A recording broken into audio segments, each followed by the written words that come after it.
మీ కళ్ళద్దాల్ని పక్కన పెట్టేయండి. ప్రతి కంటి సమస్యకి బెస్ట్ సొల్యూషన్ ఇస్తుంది American laser eye hospital. Block buster కాదు, ఇండస్ట్రీ ఇట్టు కొడుతుంది. ఫస్ట్ హాఫ్ లో దేవరా, సెకండ్ హాఫ్ లో వరా. ఎన్టీఆర్ తో డాన్స్ చేయడం ఏ హీరోయిన్ తో ఇంపాసిబుల్. దేవరే అన్న, దేవరా అంటే ఒక భయం, ఒక ధైర్యం. కొంతమంది పుష్ప పార్ట్ 1 బాగా సక్సెస్ అయింది, పార్ట్ 2 చాలా ఇదవుద్ది అన్నారు. దానికి దీనికి కూడా అసలు ఏ సంబంధం లేదు. యాడ్ అయింది మూవీ, చాలా బాగుంది. మ్యూజిక్ బ్యాక్గ్రౌండ్ దేనికి ఏం లేదు, కాపీ అది ఉంది. అవును, నాకు తెలుసా సాంగ్ చెప్పాలా. హిందీ మూవీ సాంగ్ కాపీ అయింది మ్యూజిక్. ఫస్ట్లో అది అంటే తెలిసిన వాళ్ళకే తెలుస్తుంది. బట్ మ్యూజిక్ కాపీ అయినా కానీ నువ్వు సాంగ్ అనేది వింటాం కదా మనము. ఆ సాంగ్ చాలా బాగుంది కాబట్టి ఆ కాపీ అనేది బ్యాక్ వెళ్ళిపోతుంది. ప్లస్ అంటే NTR all single man show. Minus అంటే కొంచెం కామెడీ ల్యాకింగ్. బట్ అది మూవీలో కామెడీ ఎక్స్పెక్ట్ చేయలేం మనం. రెండు బాగున్నాయి. దేవరాకి ఎలా ఇయ్యాలో డైరెక్షన్ అంటే క్యారెక్టర్ అలా ఇచ్చాడు. ఫస్ట్ హాఫ్లో దేవరా, సెకండ్ హాఫ్లో వరా. ఎందుకంటే రెండు తన్నే కదా ఎన్టీఆర్. సో చాలా బాగుంది. ఏది ఆబ్వియస్లీ, ఎందుకంటే మనకి ఫస్ట్ థింగ్ కామెడీ లేనప్పుడు మనకి ఏ మూవీ అయినా ల్యాగ్ ఉంటుంది. అదే మిడిల్లో కామెడీ ఉంటే మనకి ఆ రిలాక్సేషన్ వస్తుంది. సాంగ్స్ అనేది ఎక్కువ ఉంటే మనకి ఆ బ్రేక్ టైం అనేది వస్తుంది అనమాట. ఆ మ్యూజిక్ వరల్డ్లో డిఫరెంట్ వెళ్తావు. ఆ మ్యూజిక్కి మళ్ళీ నువ్వు you can continue with your movie. అలాగే ఇది హీరోయిన్ స్కోప్ ఏంటి, ఆమె శ్రీదేవి బిడ్డ, ఆమె ఆల్రౌండర్. ఆల్రెడీ బాలీవుడ్లో మనకు తెలుసు ఆమె యాక్టింగ్ చాలా బాగుంటుంది. అసలు టాలీవుడ్కి రావడం మన ఇంకోటి చెప్పాలంటే లక్కే చెప్పాలంటే. తను అపియరెన్స్ వైజ్ చాలా బాగుంటుంది. Looks, appearance and her body everything చాలా బాగుంటుంది. అండ్ హర్ స్కిన్ టోన్ గిట్ట చాలా బాగుంటుంది అనమాట. సో తను ఎన్టీఆర్కి ఈక్వల్గా డ్యాన్సింగ్ చేసిందంటే చాలా గ్రేట్.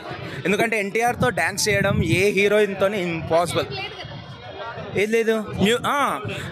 మీరు అన్నారు కరెక్టే. I was also waiting.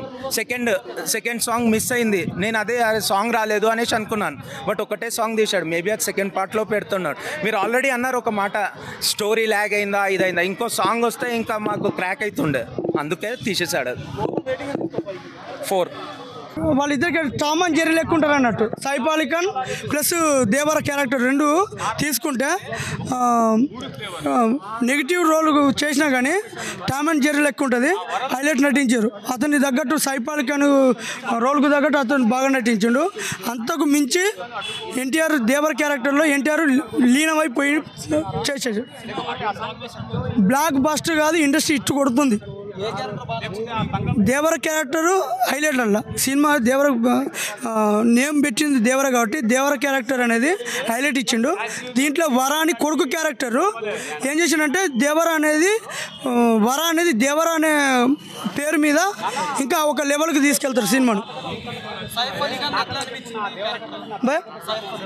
Saif Ali Khan negative role extra మస్తు అనిపించింది. Overall movie blockbuster madam. సినిమాలో ప్లస్ అన్న క్లైమాక్స్ అన్న, సినిమా అయితే ప్లస్ క్లైమాక్స్.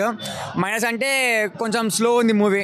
ఫస్ట్ హాఫ్ కొంచెం స్లోగా తీసుకుపోయిండు, డ్రామా లెక్క తీసుకుపోయిండు. సో అదే మైనస్ అనుకుంటున్నా.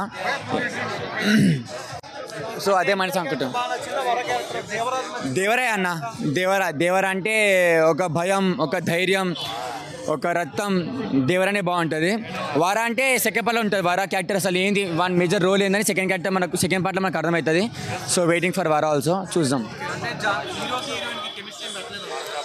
అంటే అంతా ఏం లేదన్న, ఎక్స్పెక్టేషన్ అంతా అయితే ఏం లేదు. నార్మల్గా జానీ కాబట్టి డిసప్పాయింటెడ్. ఎందుకంటే ఆమె 50 minutes ఉంటుంది మూవీలో, ఏ మ్యాక్సిమం ఏమి ఉండదు. దావతి తీసేశారన్న, తీసేశారు. అవును, లెంత్ ఎక్కువ ఉంది. సెకండ్ హాఫ్ అన్న స్పీడ్లో ఎంటర్ చెప్పినట్టు 40 minutes లాస్ట్ క్లైమాక్స్ అదే బాగుంటుంది. ఇంకా ఏం బాగుంటుంది. ఫైట్స్ బాగుంటుంది అన్న, సముద్రంలో అయినా ల్యాండ్ ఫైట్స్ అయినా, ఎర్ర సముద్రం ఫైట్స్ అవైతే బాగుంటాయి. బాగా చేసిన ఫైట్స్ అయితే విఎఫ్ఎక్స్ కూడా కంపేర్ చేస్తే బాగుంది. గుడ్. కొత్తగా అనిపించింది సైఫ్ అలీ ఖాన్ క్యారెక్టర్. ఆదిపురుష దిప్పుడు అనుకుంటారు. సైఫ్ అలీ ఖాన్ బాగుంది movie. Okay. Srikanth character same routing character, అదే బాగుంది. అదే విలన్ క్యారెక్టర్ అట్లా అదే బాగుంది. 3 అన్న. Plus action plus. మైనస్ ఏంటంటే సెకండ్ హాఫ్లో కొంచెం ల్యాగ్ ఉంది, అది మైనస్. ఇంకోటి ఏంటంటే రెగ్యులర్ సినిమాలో లాగా ఆ హై మూమెంట్స్ రావు, ఆ సౌండ్, ఆ ఎలివేషన్స్ అనేవి కొద్దిగా తక్కువ ఉంటాయి ఇందులో. కమర్షియల్ సినిమా ఇష్టపడే వాళ్ళకి కొద్దిగా అది డిసప్పాయింట్ అవ్వచ్చాము, కానీ ఓవరాల్గా బాగుంది. అంటే ఇంకా అప్పటికే మూవీ బాగా లెంత్ అయిందన్న, కొంచెం లెంత్ అయిందన్నారు. ఇంకా పెట్టినా కానీ బాగోదని పెట్టచ్చు. మేబీ సెకండ్ హాఫ్లో మనం ఎక్స్పెక్ట్ చేయొచ్చు. సినిమాటోగ్రఫీ చాలా బాగుంది. ఇంకా ఆయన రత్నవేలు గారు, ఇప్పుడు ఇందులో ఉన్న వాళ్ళు ఎవరు కూడా టెక్నీషియన్స్ అందరూ, రత్నవేలు గారు ఒకరు, శ్రీకర్ ప్రసాద్ గారు, ఆయన ఇంకా నేషనల్ అవార్డు విన్నర్, మీకు అందరికీ తెలిసింది అతను. ప్లస్ పాయింట్స్ యాక్షను, ఆ స్టోరీ టెల్లింగ్ ప్లస్ పాయింటే అండి. అది మైనస్ పాయింట్ ఏంటంటే సెకండ్ హాఫ్లో కొంచెం లాగు. ఇంకోటి ఏంటంటే కమర్షియల్ సినిమా, కమర్షియల్ ఆడియన్స్కి కొన్ని దృష్టిలో పెట్టుకుని కొన్ని మూవీలు యాడ్ చేస్తారు. ఇందులో యాడ్ చేయలేదు. డైరెక్టర్ ఏంటంటే తను ఏం చెప్పాలనుకుంటున్నాడో అది చెప్పేయాలనుకున్నాడు అంతే. ఇది కంప్లీట్గా ఇది ఒక మనం తీసే డైరెక్షన్ కాదు, మన ఊహల్లో నుంచి వచ్చింది కాదు, కంప్లీట్గా తన విజన్ నుంచి వచ్చింది. కాబట్టి ఆయనకు ఇష్టం లేదు. అంటే ఇప్పుడు ఆచార్య అనేది సెకండ్ కంప్లీట్ దానికి దీనికి సంబంధం లేదండి, అస్సలు సంబంధం ఆచార్యకు కానీ. వేరే కొంతమంది పుష్ప పార్ట్ 1 బాగా సక్సెస్ అయింది, పార్ట్ 2 చాలా ఇదవుద్ది అన్నారు. దానికి దీనికి కూడా అసలు ఏ సంబంధం లేదండి. 3.25 out of 5. సుమన్ టీవీలో మీ పర్సనల్ అండ్ బిజినెస్ ప్రమోషన్స్ కోసం కింది నెంబర్కి కాంటాక్ట్ చేయండి.